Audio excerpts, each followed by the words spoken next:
A very warm welcome to another session of Sprint X for ICSE 10 2021. I am Ankana, your master teacher for social sciences at Vedantu, hoping all my dear bachas are doing absolutely fine and amazing.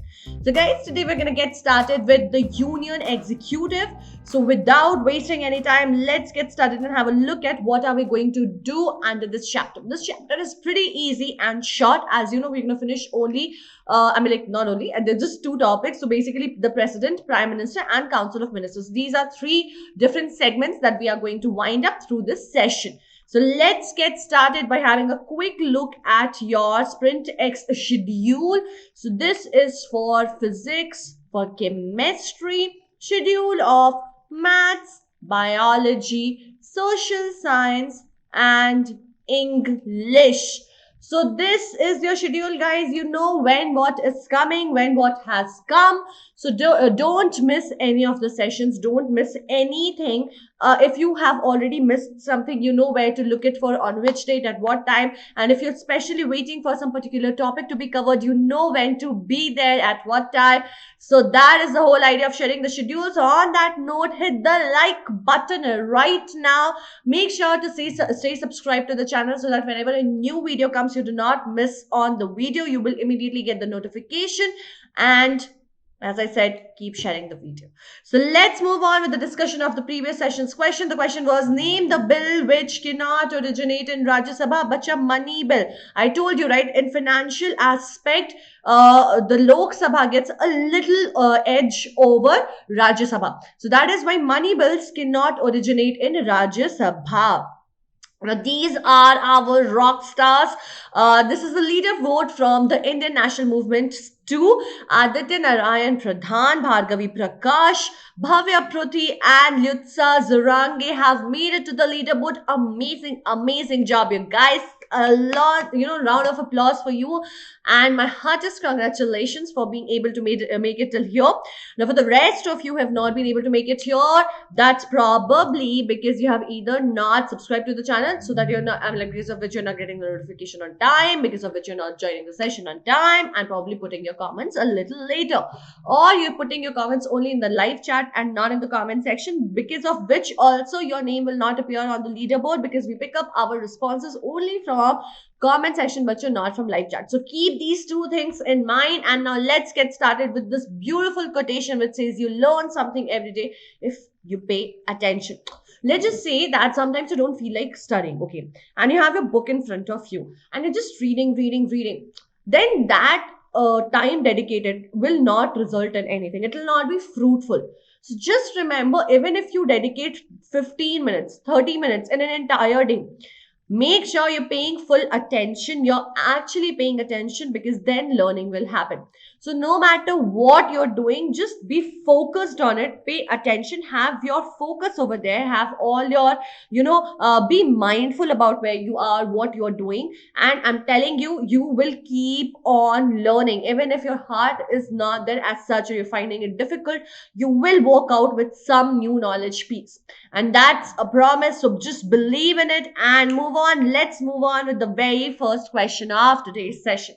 The very first question of today's session is, write any one circumstance when the president can declare a national emergency.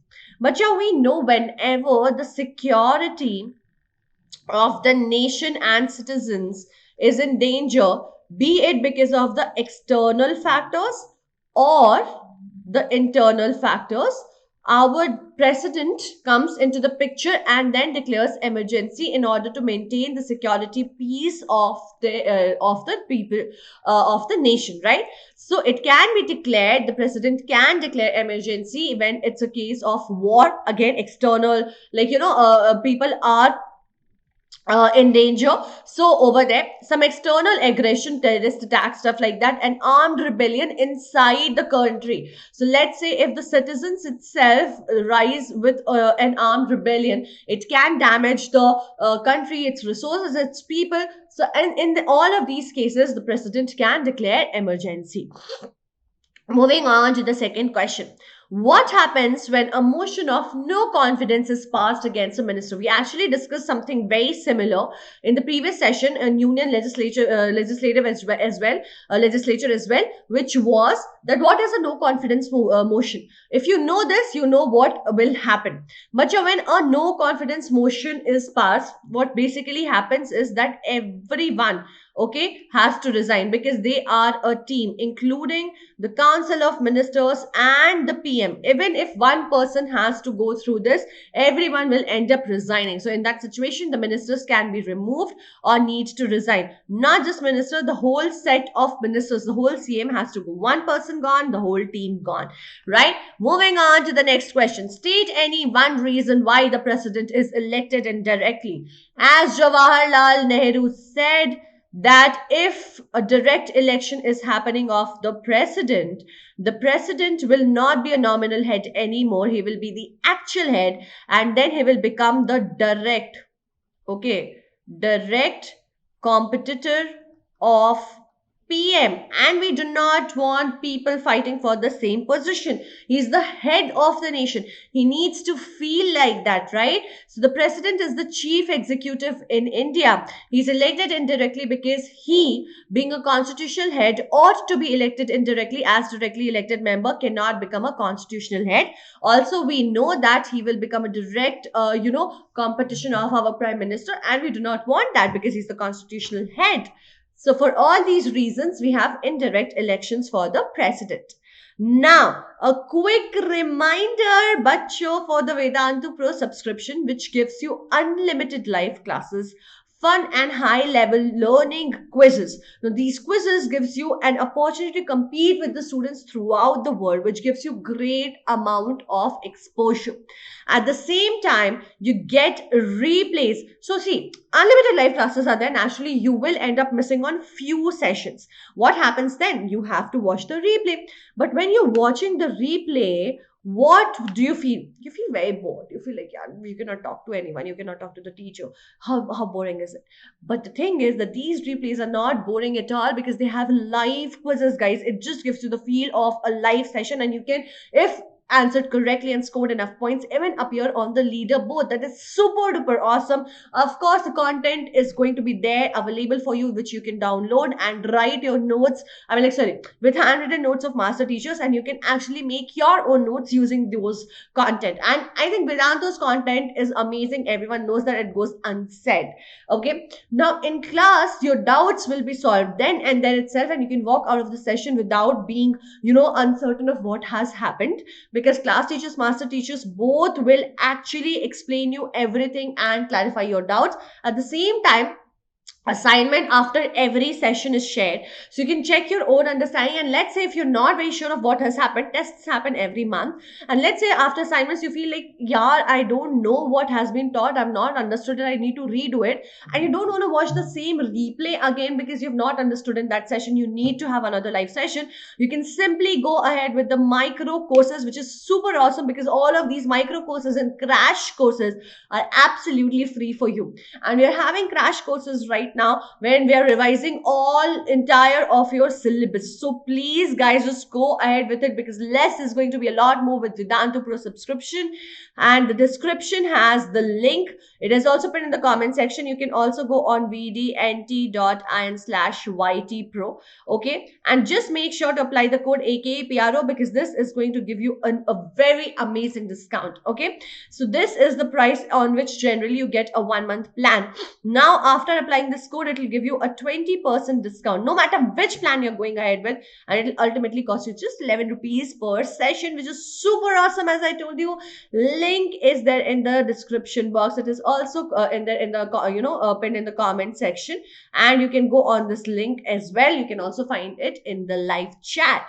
Now let's move on to the next question, right? What are the procedure for impeachment of the president? But we know that when the president, let's say, has done something against, has actually done the violation of our constitution.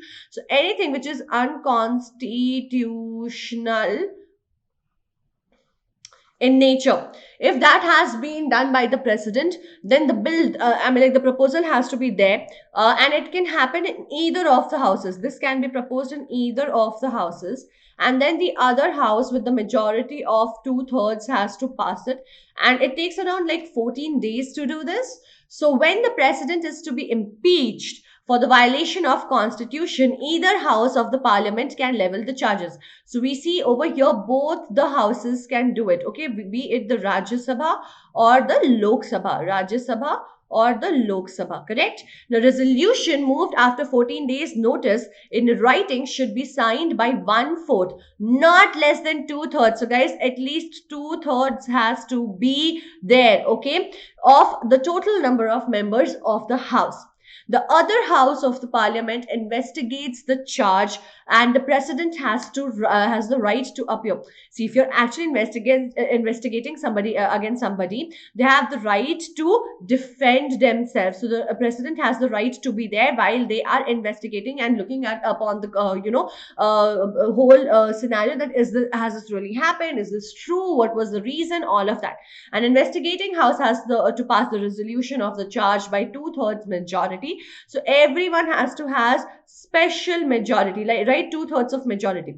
Such a resolution will have effect of removing the president from the office. So this basically is your process of removing, of impeachment of the president. Moving on to the next question, how is the prime minister appointed? But it's very simple. See, after elections, there is mostly a party which will have majority. If this party has a clear majority, okay, an absolute majority, then the president will actually,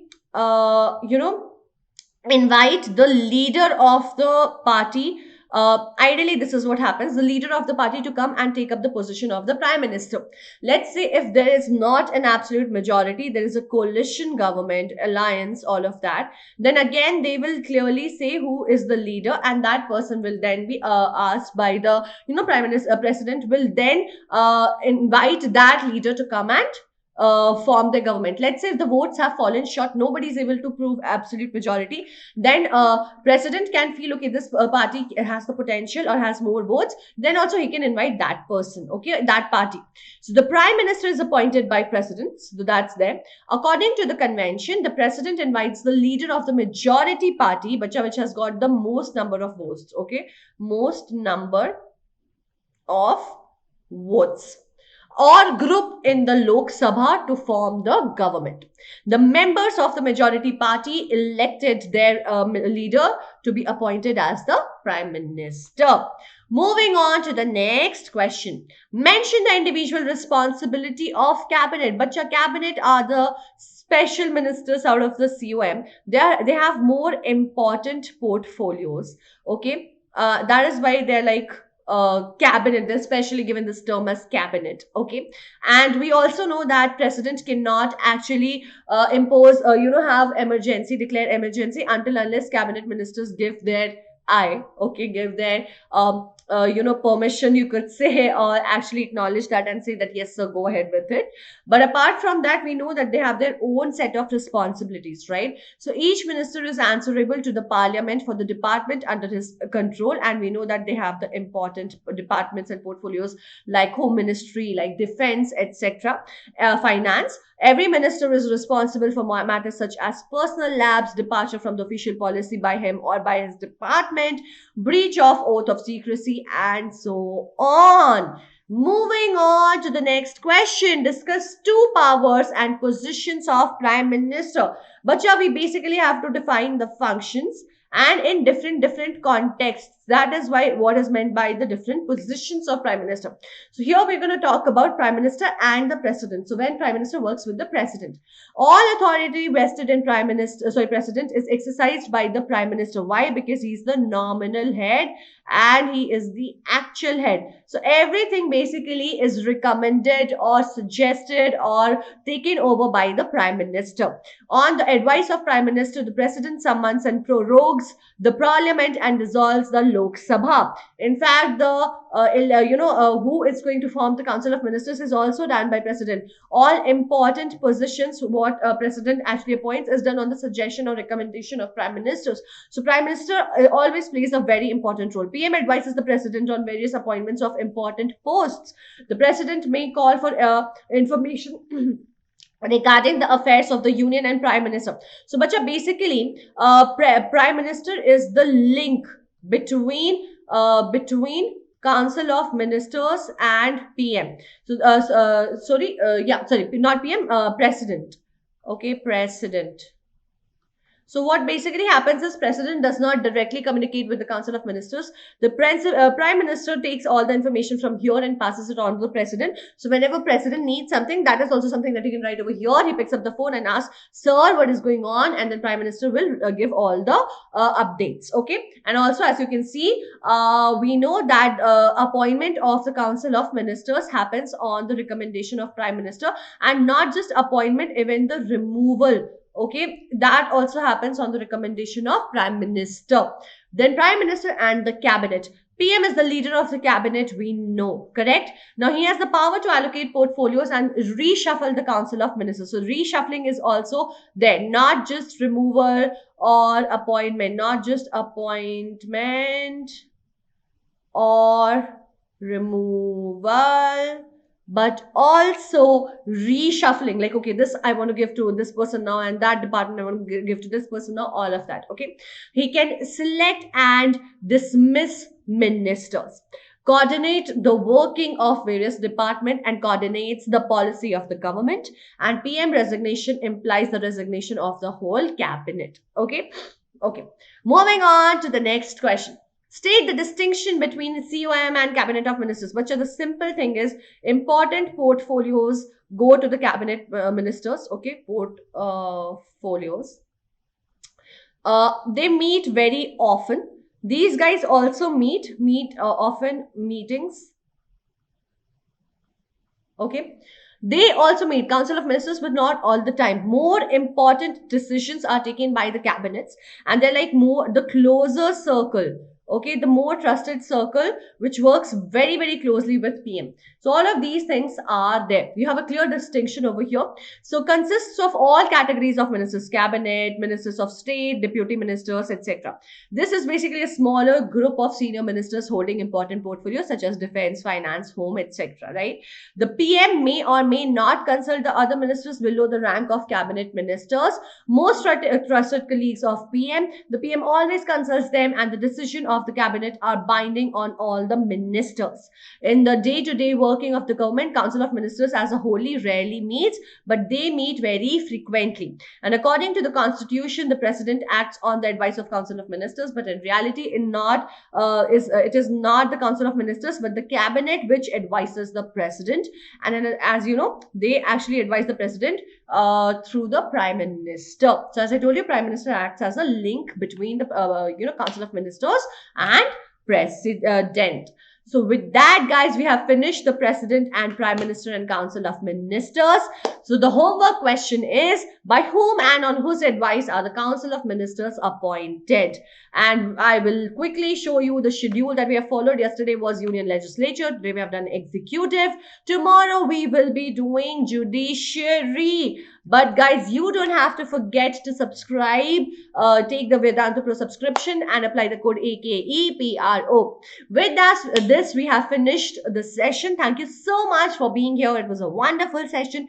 Do not forget to subscribe. Stay tuned to the channel, guys. Make sure to hit the like button and keep sharing the video. I will meet you guys tomorrow with the Judiciary. Till then, stay home, stay safe, and take good care of yourselves, people. Bye-bye. Have a great time and take care. Good night.